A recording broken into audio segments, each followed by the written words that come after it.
maybe like the height that you should have your breadfruit tree, 15 feet, 12 feet, whatever it is. And this is clearly a civil society effort.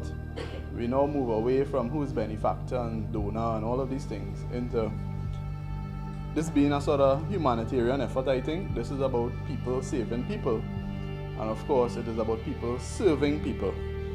It is our own admission that more must be done, beginning at the individual or household level, to encourage greater food and nutrition security at the household level in Trinidad and Tobago, and even more considerable effort, I think, through this effort and others, will be put towards instilling greater awareness or greater pressure to have food sovereignty, or what we say is food sufficiency, in public policy. Household or working class income, I think, is declining, or purchasing power in this country is definitely declining. Families and family life are increasingly under pressure. The quality of life that we all enjoy, I think, is threatened to some extent. Joblessness, we could speak about unemployment as a topic on every street corner. Every doubles man you line up by, somebody always has something to say about their stress, crime, hopelessness. We know about these factors in our communities. More evident now is hunger. There's a national conversation going on about obesity and health, especially among children, and other nutrition issues. All of these put together form the national conversation of Trinidad and Tobago right now. So we, being those who are aware of the problem and acknowledge their issues, I think we need to start by working to restore that hope, and of course to provide especially for the most vulnerable among us. So you would have seen social media posts and so on that, it relies on shaming mothers and fathers and so on, who may from time to time steal small quantities of food, especially to provide to their children. And of course they would admit that, the children are hungry or different sorts of issue in the household, right? So put that together with, we've heard stories about Venezuelans, Dominicans, Haitians, and even our own nationals and their unease about food, especially in a time of crisis. Just recently we heard about the flooding issues. We know about the flooding issues. All of us were volunteers at that time. We had Operation Food, which was farmers opting to overcome disaster, to make interventions during the flooding crisis, either by providing transportation, water, clothing, food. All of us were part of it. So all of that put together, I think, social issues and economics of the day demands that we act. All right? So we have considered the cost of feeding families sufficiently, and rather than being seen as a financial burden, concerted effort will now be put towards encouraging food production at that household and individual level. It must include, as Ms. Mangoro alluded to, greater broadcast of home gardening skills or self-sufficiency skills, plant and seedling availability, which is what this project is about, providing the planting material, as well as public education and support.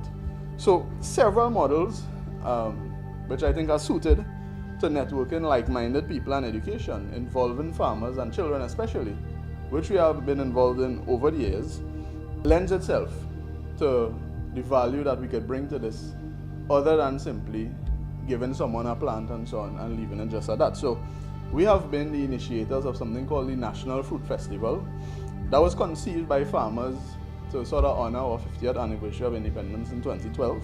It became, in my opinion, the largest grassroots movement in the agriculture sector. Eat Local Day and many outreach activities we've organized across the country with partnerships with clubs such as the 4-H clubs in schools and so on. And those efforts actually moved us from Lavantil, just next door on the hill, straight to Laloon in Moruga, and I heard they mention Moruga. We have done voluntary work across this country. A lot of that was in specific partnership with the Table and Pineapple Farmers Association. On the other side of the coast, which is the Gulf of Paria, we've partnered with the Felicity Charleville Fishing Association over the years. We've had projects such as what we call Flying Fish, which was simplistic in a way, challenging children to make kites at Easter that look like anything out of the ocean, fishes and so on. But it's also fun and engagement, building camaraderie at that level, but also with some form of education as well. But notwithstanding fun and games, it has always been tied to wetland education, conservation techniques and so on, because they are really a fishing association, not only based in the Gulf of Paria, but their locality is on the borders of the Carrying Swamp, and we know the issues there with sort of protecting the national bird and all these issues we've had recently. I've had investigations that took me in India and China looking at agriculture and development. I've been amongst the world's poor in India, And we say that 9% of the world's poor live in India altogether. 20% of that population is located in Uttar Pradesh, where I spent 1 month last year. So we've had that, all these backdrops of doing things locally, looking at how it's done abroad, things they have made, interventions they have made. And to tie the technical aspect of this, we've had the support of Ms. Alana Ramrup. She's the agricultural officer at the La Reunion Propagation Station, attached to the Ministry of Agriculture, Land and Fisheries. Ms. Ramrup and her team has been very forthcoming, very embracing about the project itself. We are happy to report that they are saying that more people have been demanding breadfruit trees since we've started this sort of public conversation about it, strange enough.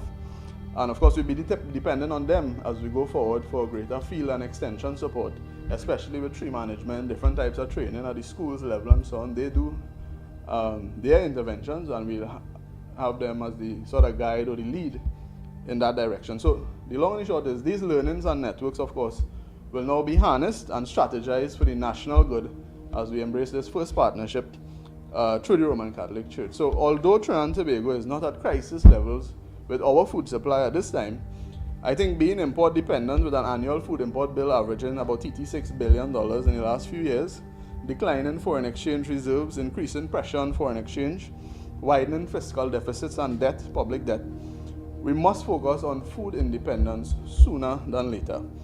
I've said publicly and repeatedly over the years that in addition to agriculture sector policy and targets, greater emphasis must be placed on actions that citizens can take for themselves at home or in public spaces, which brings greatest return within our environment, whether it be economic return or ecological. The outcome, I think, if we continue to ignore reality, as our neighbors are saying to us, possibly not anticipated by some people, may be irreversible. So we need to look at building resilience of our families and communities to strengthen their adaptive capacity, reduce their vulnerabilities, and increase their opportunities, whether those are economic or in entrepreneurship, and whether it is domestic for them or whether they can arise or rise up together as communities. The other side of that coin, which sounds good enough, is wasting food. Yeah? So wasting food, waste produced by the food industry, whether it's organic waste or inorganic waste, and the national conversation involves plastics and styrofoams and so on, and food loss are serious indictments for we as a country, which we face as a country, and of course we need to address those. So specifically to breadfruit, of course there's a curiosity on why breadfruit, why this has taken such an importance and so on, when there are so many other options available to us. There are people who promote school gardens, home gardens, the 6-week crops and so on. But according to the National Tropical Botanical Garden, which is a network of 5 botanical gardens, preserves and research facilities encompassing nearly 2,000 acres with locations in Hawaii and Florida.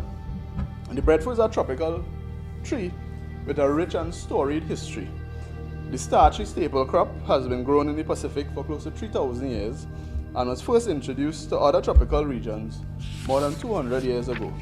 The trees are easy to grow, they thrive under extreme pressure, under wide ranges of ecological conditions, producing abundant, nutritious food for decades without the labor, fertilizer, and chemicals used to grow the short-term or the field crops that I just described. These multi-purpose trees improve soil conditions, protect watersheds, while providing food, timber, and animal feed. All parts of the tree can be used. Even the male flowers are often dried and burned to repel mosquitoes.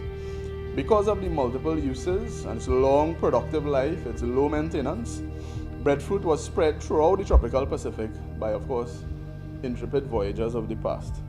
Unfortunately for us, breadfruit is currently undervalued. It's less preferred to the notorious white potato and french fries, which seems to have gained permanency and sort of importance in our diets and menus across the country over the years. But one researcher since 1987, that's Julia Morton, she told us that productivity varies between wet and dry areas of the particular tree. Her studies in Barbados showed that it has reasonable potential to yield between 6.5 to 13 short tons per acre of trees. So breadfruit is one of the highest yielding food plants in the world, with a single tree producing up to 200 to 300 or more fruit per season, requiring limited care. They are usually round, oval, as we may know, and they weigh up to about 6 kgs. There are several efforts globally already on this part, such as Food for the Hungry, which is present, or very present, in the Dominican Republic. Trees That Feed Foundation, which is located in Illinois, but they serve as sort of operational base for Jamaica, Haiti, and 10 other countries in the Caribbean and in Africa. And according to the Huffington Post, there's the Borgen Project, which is an incredible non-profit organization that is addressing poverty and hunger, of course working towards ending them. But they are self-described as the innovative national campaign that is working to make poverty a focus of US foreign policy.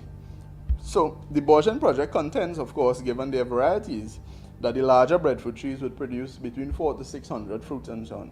We are relying on the expertise of the Ministry of Agriculture to provide us with the best planting material available locally, and of course the best would mean the most productive. So if we assume, if I could engage you to assume, the lifetime average of 300 fruits per year per tree at an average weight of 8 pounds, with the initial financial sponsorship and support that we have for this effort, we will be providing 1,000 plants, which will be spread nationally as was described.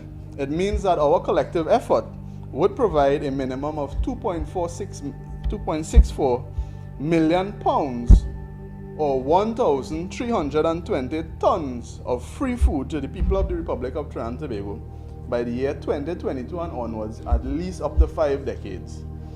It means that unless we choose to selfishly cut that food supply by destroying the trees, not appreciating the food value, whether it's in primary foods or in value-added forms, wasting these foods, whether it be at home or its economic opportunities, or surrendering the spaces for alternative uses. This is the size of the benefit that this small effort will have on our future.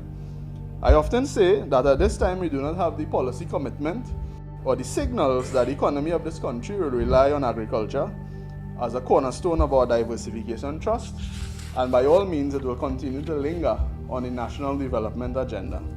The challenges facing the industry is known to us, but I think we should no longer accept them. Every citizen and stakeholder has to come together and participate, not only to develop a sort of national policy framework and a direction, but we have to rely on agriculture and rural development, and I say that with the emphasis of Maruga, as was pointed out before. The annual budgetary allocations to national security, education, health, social sector programs and so on are extremely high, and we really have to ease the habit of simply putting expensive plasters on gaping wounds every fiscal year in this country. Children will tell you, tell me and I forget, teach me and I remember, involve me and I will learn. So this is love in action. Love it has been our acronym and spur for these efforts over the years, and it simply means that we are leveraging our vulnerable environment. For me, in the next 3 to 5 years, which is when these trees will begin to bring fruit, phase 2 involves an exploration of value-added opportunities, whether it be in tandem with this group or any other group or generally at a national level. We'll be looking at food menu choices and more available and affordable meal planning education, especially for children and youths. For their elders, there are clear business and entrepreneurship opportunities, and together, especially with the support and care of local media, we have to change the perception, taste, and adaptability. We have to inform our children, our friends, our neighbors, on our streets, villages, communities, social media networks, and so on, how they can become involved and how their own livelihoods can be impacted. We've adopted the slogan, plant a tree, eat for free, and of course today, we wouldn't be eating. We are now about to plant the tree, Your Grace, and we are about to plant that tree for free, given the permission.